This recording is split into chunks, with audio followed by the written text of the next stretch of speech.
Welcome to United Church of Christ Fort Lauderdale. Whoever you are and wherever you are in life's journey, you are welcome here in this place. It's a place where God is still speaking. We feel so blessed that you joined us here for the worship video for today's service, and thank you for doing so. If you're available on Sunday mornings, every Sunday morning, 10:30, we invite you in person. So we invite you at this time just to sit back and relax and experience the divine around us. The first reading today is from John's vision of the end of times, as recorded in Revelation chapter 21, verses 1 through 6. Then I saw a new heaven, for the heaven and the first earth had passed away, and there was no longer any sea.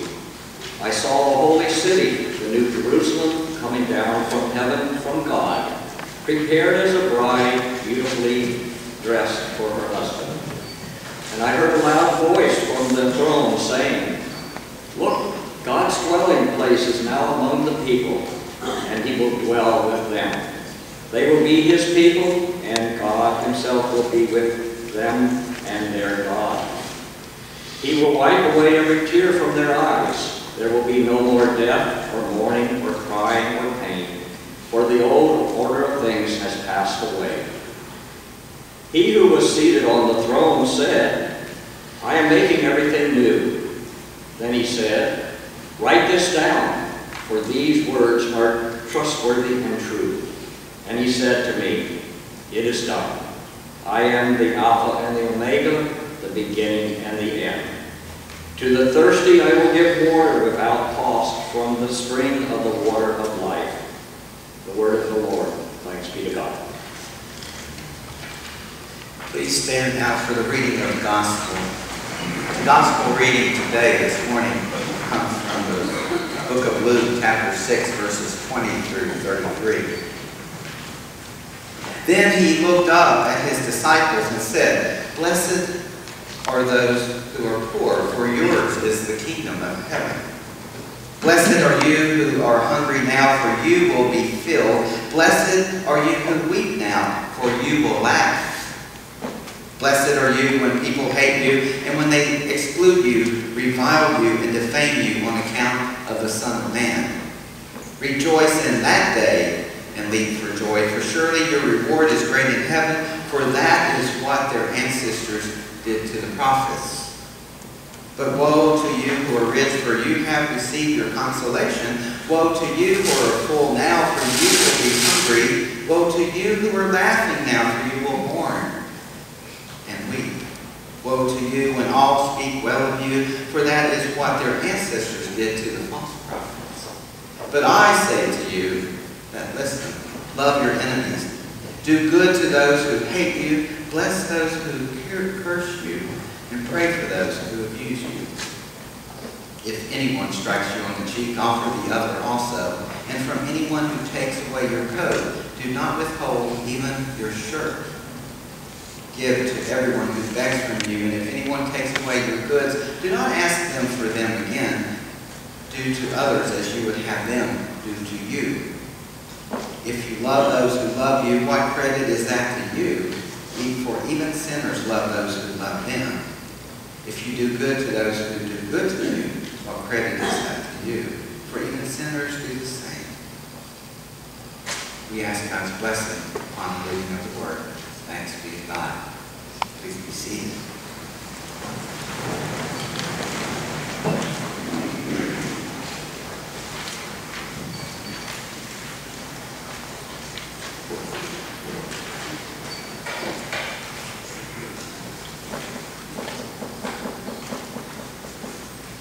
A priest told the little children at church that they could come trick-or-treating at the church. But there was one caveat. You must come dressed as a saint. So the kids arrive on Halloween, and they gather up at the church, and the priest comes out, and he's greeting all the little children. And he goes, "Oh, St. Anthony, good job. St. Joseph, great.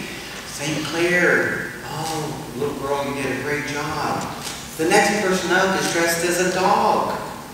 And the priest looks at him and goes, "Sonny, what, a dog?"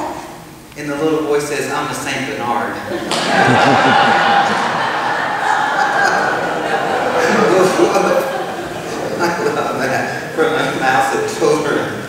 But today, speaking of saints, is All Saints Sunday. And all week long I've been meditating about this morning's message. And the Holy Spirit kept telling me over and over again, well, Patrick, and when she starts out with well, I know I'm in trouble. Well, Patrick, it's about the fact that saints travel. And I'm like, do they go U.S. Air or United? But no, Patrick, all week long, saints travel. Like, okay. So this morning, I invite you to go on a journey with me. Let's all go together. We're going coach, by the way. Especially after the reading. So we're going coach. But sometimes, I loved it when I was a child and we were traveling, because what I would look for is the next little rest stop where there was a Stuckey's. Do you remember those? Because they had the little pecan logs and the divinity fudge with the pecan on each piece and those kind of things. So sometimes along the way this morning, we're going to stop at Stuckey. Just look at God's message to us here over the last 3 weeks. It's been very interesting. 2 weeks ago, we began the sermon series with talking about being God's hands. And then last week, we talked about being God's voice. And this week, we're talking about being God's feet.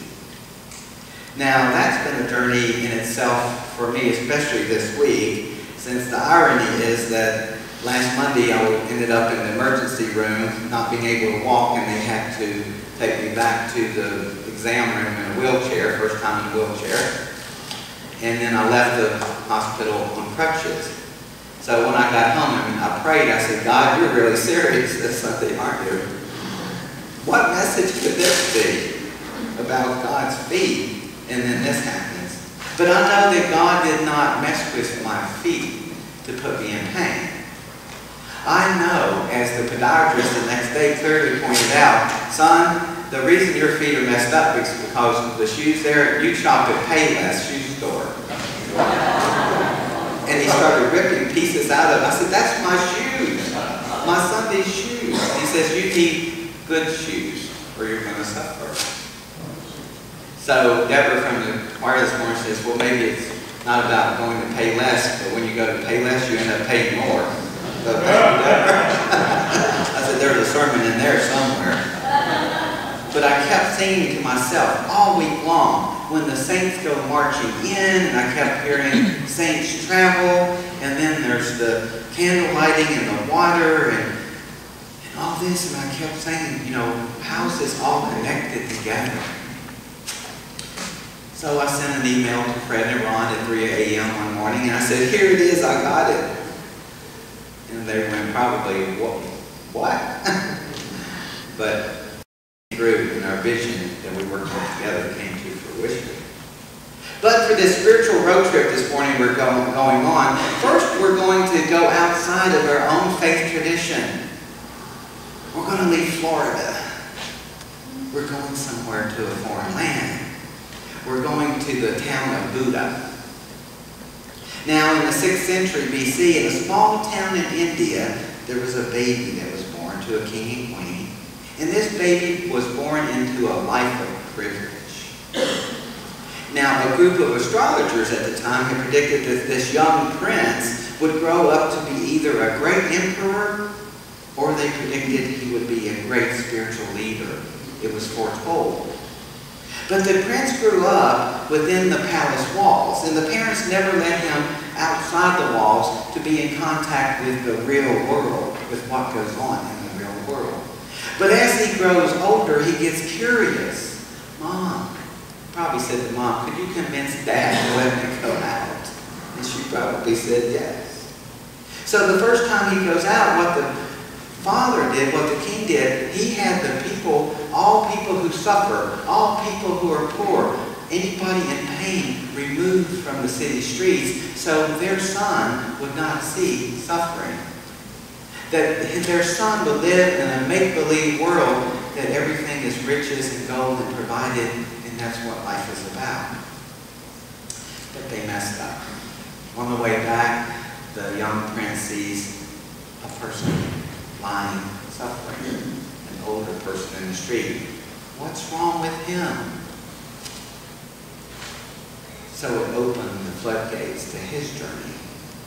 He saw what suffering was about, and he started asking questions. So the prince then started getting out more. He was exposed to more of the real world on his journey. And as he did that, he developed compassion and love for these people that he had been shielded from. The prophet was right. He was born to be a great spiritual leader. He found out that all people are born eventually and have to die. He found out and discovered on his journey that sickness comes to all, that old age comes to all people. You can't avoid that. And he discovered that the need to renounce attachment to worldly possessions, by renouncing that, one can find peace and salvation. Buddha traveled outside the box in which the world had placed him into the light. That's what happened. So it's time to stop at Stuckey's and have a soda and some peanuts. Right, Marty? Yes. Just to take time. So Buddha was on his journey. But within the Christian tradition, there's an example of saints. One of my favorites is St. Francis. Francis was born to a life of privilege, and also through his exposure to the world, filled with those who were in need and seek the help of the divine, he had to make a decision to renounce the wealth in the life he had grown up in. And my favorite part, he went to town one day and threw every stitch of clothing off and walked out of town into the divine path that God had created for him. And we know his story. He let go and he let God, and he brought the love and life to those around him. We honored St. Francis last Saturday with the blessing of the animals. And our facility was filled with dogs and cats and birds and lizards and turtles and more. But I imagine that St. Francis had his stops at Stuckey's also along the way. He had to, out in the desert, build a church out of stones and rock from scratch for his call from God. But I don't want us this morning to think about that, have the impression that sainthood is always about renouncing wealth and a lifestyle of privilege and casting that aside and leaving that and going forth without question or doubt. It's not really about that as much as it is following our personal calls to the divine. There's a tie for first place in my own personal saints. I put a reservation in heaven. I would like your mansion of many rooms. Could I please reserve the room between St. Francis and Mother Teresa? Hope that comes to fruition. But Mother Teresa is the other one that I love so much. She was born, her name was Agnes. Agnes. And we know that God can change her name because in 1928 she left home to join the Sisters of Lauderdale in Ireland. And she learned English, and her view and her calling was to become a missionary. She wasn't born into wealth, like I was saying, but she knew the meaning of wealth. What is it that's important to us? It's the meaning of wealth.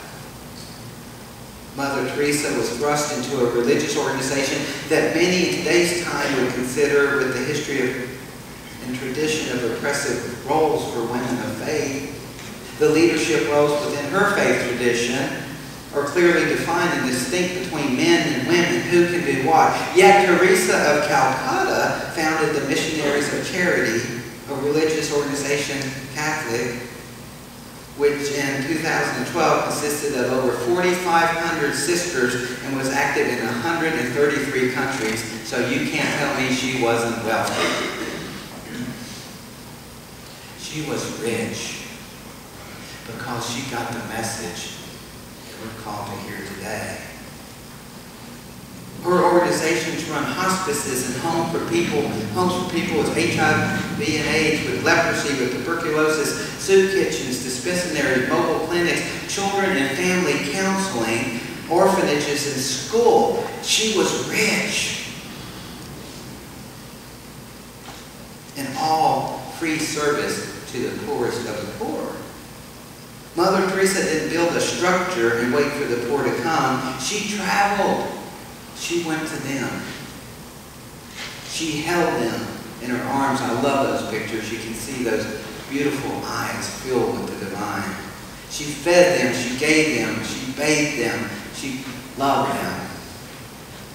She traveled outside the walls that an institution had built around her, is what she did. She traveled to the people, and yes, I get it now, the Holy Spirit, a saint travels. So as the week evolved, I started seeing more and more about God, what you mean about being God's feet.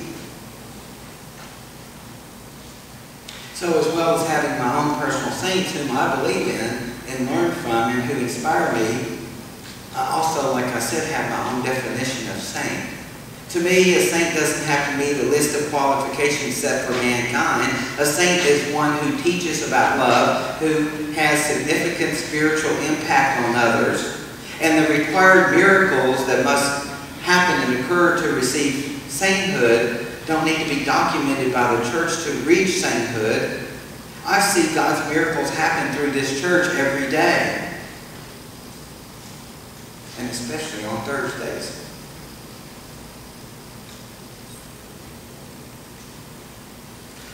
Let's stop at Stuckey's again. Take a break.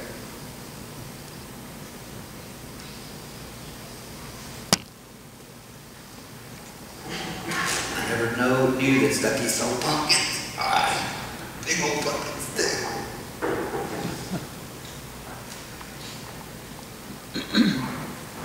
This week God revealed a new saint to me. And that saint's name is Will. Will's the partner to Bill, who is on the Florida Youth Prize Organization Board, of which I serve as executive director. Will, this morning, lies in Holy Cross Hospital.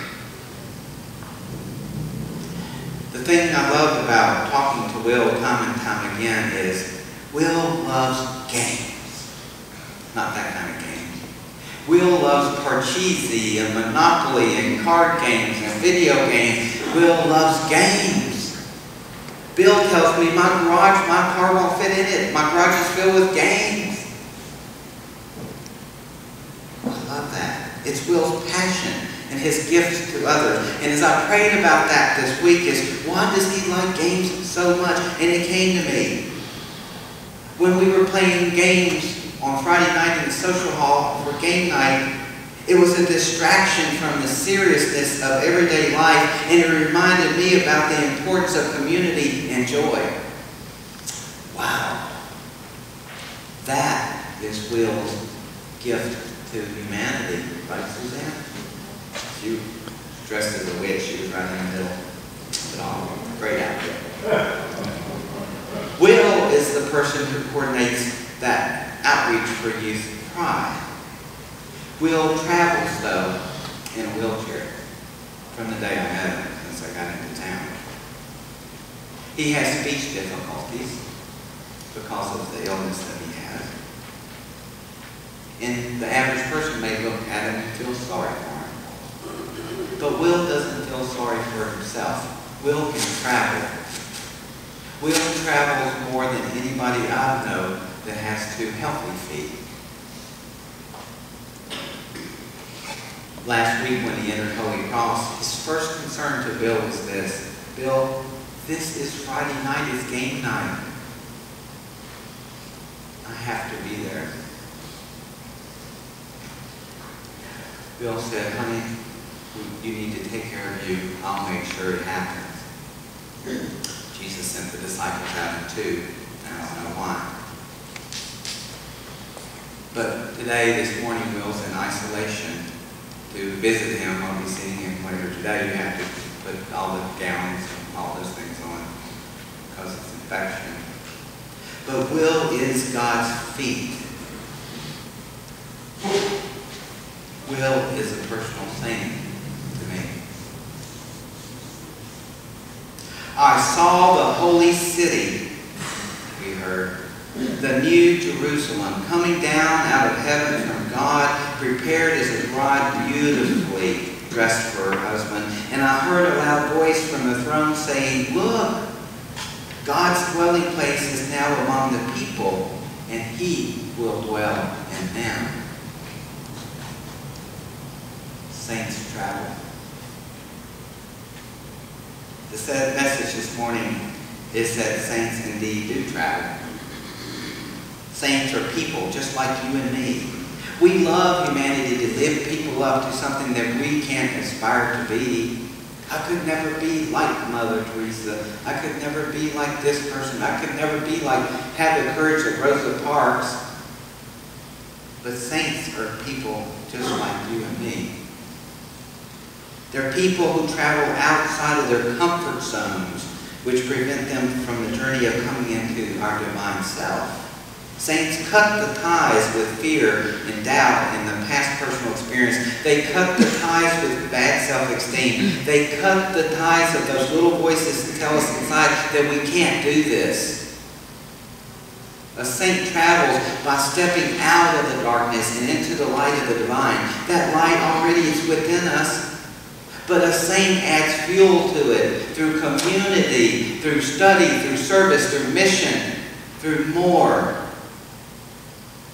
To become a beacon for others through the love of God. A box that society uses to try to contain us can't contain the light that comes from a saint. At the end of game night, Will's partner, brought pumpkins. And he was about to take this one away. And I said, "That is incredibly beautifully." And he brought it over to me. He says, "Pastor, would you take this Sunday morning and give it to your congregation? May you admire its beauty this morning. May Rob use it to make soup for our meal, Thanksgiving meal for those who are hungry in 2 to 3 weeks from now." Bill learned from Will. We're called to learn from Will through our saint. Amen.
hope you were touched today by God's love and grace while viewing our worship service, and we hope to see you in person one day. We at the United Church of Christ, Fort Lauderdale, are an open and affirming church that believes in equality for all. We have many ministries that reach out to the needs of those in our community, and there's always something here for everyone to be involved in. We believe that God is still speaking and that our ministry outreach can only continue its vital mission in bringing people to Christ through the support of people just like you. Please visit our website, uccftl.org, for more information about us, to submit a prayer request, or even donate to the church if you have been moved by the Spirit. You will help us in God's work in our ministry outreach. We look forward to hearing from you soon, and we hope to see you next week. May God's peace and love be with each and every one of you. And remember, God is still speaking. Good.